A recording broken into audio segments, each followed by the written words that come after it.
Bom dia, gente! Voltando mais uma vez com a parte 3 da aula sobre respiração celular, tá? Então agora a gente vai falar um pouquinho sobre a última etapa da respiração celular, a aeróbia, conhecida como cadeia respiratória ou fosforilação oxidativa. Nomezinho difícil, né? Fosforilação oxidativa. Então essa etapa, né, é a etapa mais energética do ciclo da respiração celular, tá? E ela tem alguns detalhes que a gente precisa saber, tá? Ela vai acontecer na membrana interna da mitocôndria. Então, todo o processo da cadeia respiratória precisará das proteínas que eu tenho na membrana plasmática, né? No caso aí, na membrana interna da mitocôndria, tá? Então, todo esse processo vai acontecer via transporte da membrana, tá? Pelas proteínas carreadoras de substâncias. Uma coisa importante é que a cadeia respiratória, ela vai acontecer nas cristas mitocondriais, tá? E os elétrons, eles vão ser um meio, né, na cadeia respiratória de bombear hidrogênio para produzir mais ATP, tá? Então aí vai acontecer uma bomba, né? A cadeia respiratória, a membrana da mitocôndria, da matriz mitocondrial, ela vai ser uma importante bomba, como a gente viu lá no transporte ativo, para bombear hidrogênio para dentro da mitocôndria, para dentro da crista mitocondrial, né? Passar pela crista mitocondrial e entrar para dentro da mitocôndria, para produzir muito ATP, produzir mais ATP, tá? Aqui o oxigênio, ele tem funções importantíssimas, tá?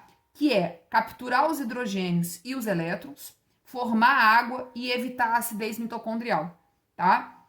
Até porque a gente sabe que quando a gente estudou lá transporte e proteínas e enzimas, né?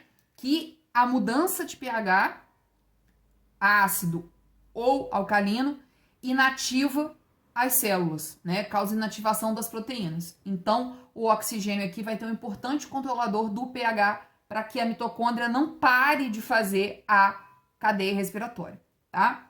E como é que vai acontecer isso, né? Então, agora a gente vai passar para o computador um pouquinho, tá? Para a gente ver como é que vai acontecer isso, porque é um gráfico muito importante que a gente precisa ver, tá? Então, gente, vamos lá. Agora, né, a gente continua falando aí de cadeia respiratória ou fosforilação oxidativa, né? E eu acho importante mostrar aqui pelo livro, né, pelo esquema, porque desenhar isso na mão a professora não conseguiu chegar a esse ponto de perfeição, tá? O que acontece? Eu tenho, né, a gente lembra lá da dupla camada lipídica, né, que a gente tem aí nas membranas. A membrana da mitocôndria não é diferente, então ela tem aquela dupla camada lipídica, né, e que tem a parte hidrofóbica e a parte hidrofílica. E quem faz, né, quem é responsável aí pelo transporte de substâncias que, né, não conseguem aí passar pela membrana plasmática, por essa membrana, eu preciso das proteínas, né, das proteínas da membrana para poder fazer esse transporte. E na respiração celular, essas membranas, né, na cadeia respiratória, elas são extremamente importantes, tá? Então, o que acontece? Vai chegar, né, aí o NADH e o FADH, né, carreando aí os elétrons, né, e os hidrogênios. Deixa eu tentar focar, agora ficou bom. E esse hidrogênio, né, esses elétrons, eles vão entrar dentro dessas proteínas. Então, isso é uma proteína, isso é uma proteína, isso é uma proteína, isso é uma proteína, isso é uma proteína. Tá bom, gente? E o que vai acontecer? Até chegar à síntese da ATP, eu preciso fazer esse transporte de elétrons via membrana, tá? Para depois acontecer a síntese da ATP, tá? Então, o que vai acontecer? o NADH vai chegar aqui, né? E ele vai ser transformado em NAD, tá? E esses elétrons, eles vão entrar para dentro dessa proteína e os hidrogênios vão sair. Porque os hidrogênios, eles são, vamos colocar, solúveis pela membrana, né? Eles conseguem passar pela membrana, tá? E sempre que esse hidrogênio tentar pegar esses elétrons de novo, né? Ele não vai conseguir. Então, ele sempre vai sair, tá? Então, aí, novamente, né? A gente vai ter o FADH aqui sendo transformado em FAD, né? E os elétrons pulando de novo para outra proteína, tá? E os hidrogênios indo embora, saindo.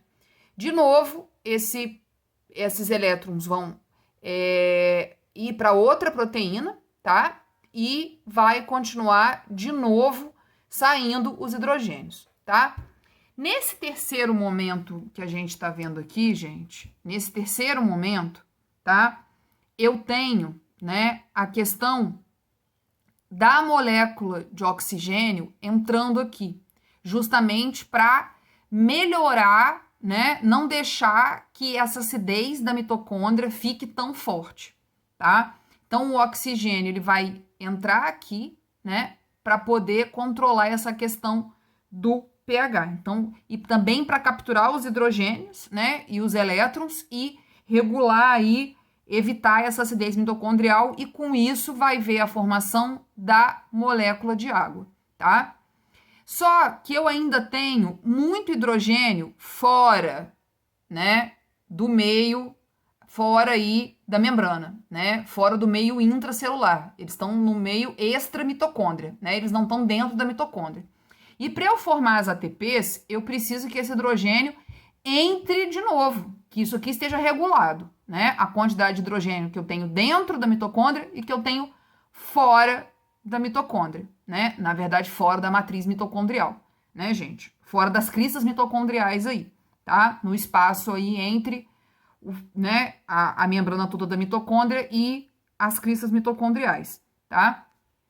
E o que vai acontecer? Como eu tenho uma baixa concentração de hidrogênio, eu preciso que esse hidrogênio entre para dentro, tá? E essa proteína bonita que a gente vê aqui, ela vai funcionar como um moedor, como um liquidificador, mas se a gente colocasse alguma coisa dentro do liquidificador e saísse, tá?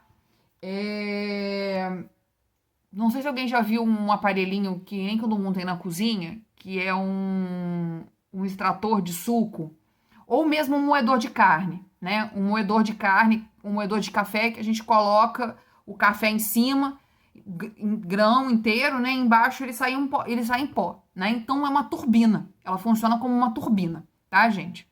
E o que vai acontecer? Esse hidrogênio, ele vai passar ali, né? Ele vai passar ali naquela turbina, ele vai rodar naquela turbina. Aqui eu tenho uma enzima que é importante a gente saber o nome, que é a ATP sintase, né? Lembrando a enzima, tá? E essa ATP em sintase vai jogar esse hidrogênio para dentro, tá? E quando esse hidrogênio chegar aqui, ele vai se juntar às moléculas de ADP, tá? Que é a adenosina difosfato, tá? Para ver a formação da ATP, tá? Então, ele vai fazer a ligação entre, né, o fósforo aqui, tá? Desse fósforo que está perdido, para juntar aqui com a ADP e formando assim a ATP, tá? Então, nessa fase da cadeia respiratória, por que ela é considerada a etapa mais energética? Porque aqui é onde eu produzo a maior quantidade de ATP em todo o sistema, tá?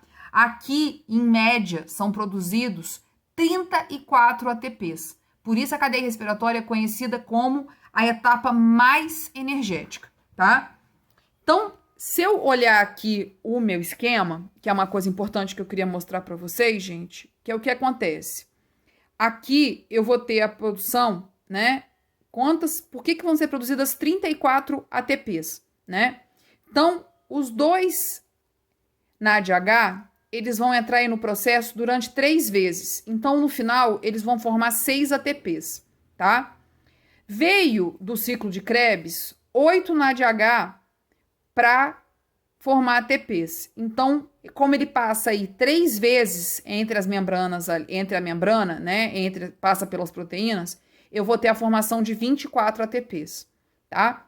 E veio também lá do ciclo de Krebs 2 FADHs, que passaram aí 2 vezes pelo processo da cadeia respiratória, né? Foram passando aí da membrana até conseguir entrar lá naquela turbinona que formou as ATPs. E com isso eu tenho a formação de 4 ATPs. Então, no total, no final da cadeia respiratória, eu tenho a formação de 34 ATPs, tá? E uma coisa importante, né, também da gente falar, por que são 34, né? Alguns livros vão dizer menos ou mais, tá? Mas para o ensino médio, o final da cadeia respiratória, a gente tem 34 ATPs, tá? E no final de toda a respiração celular, né, a gente vai ter a formação de 38 ATPs. Aí alguém vai falar, professora, mas da onde que veio esses 4 que estão faltando aí? Da onde que eles vieram, gente? Vieram 2 da glicólise e 2 do ciclo de Krebs, totalizando aí 38 ATPs. Por que que tá esse asteriscos aí para falar do resultado final, né, da respiração celular? Por quê? Porque dependendo do tipo celular, eu vou ter a formação de menos ATPs na respiração celular, que é o caso dos músculos e das células nervosas. Então a literatura coloca aí que se forma 36 ATPs no final da respiração celular, que acontece nas células musculares e nas células nervosas, tá? Mas o geral, que é aceito no ensino médio, no final de todo o processo da respiração celular, a gente tem a formação de 38 ATPs. Beleza, galera? Muito obrigada mais uma vez pela atenção, tá? E vamos lá para a última etapa do processo de respiração celular, né? Que vai acontecer em algumas células do corpo e com outros organismos, falar da fermentação. Muito obrigada, um grande abraço e até a próxima.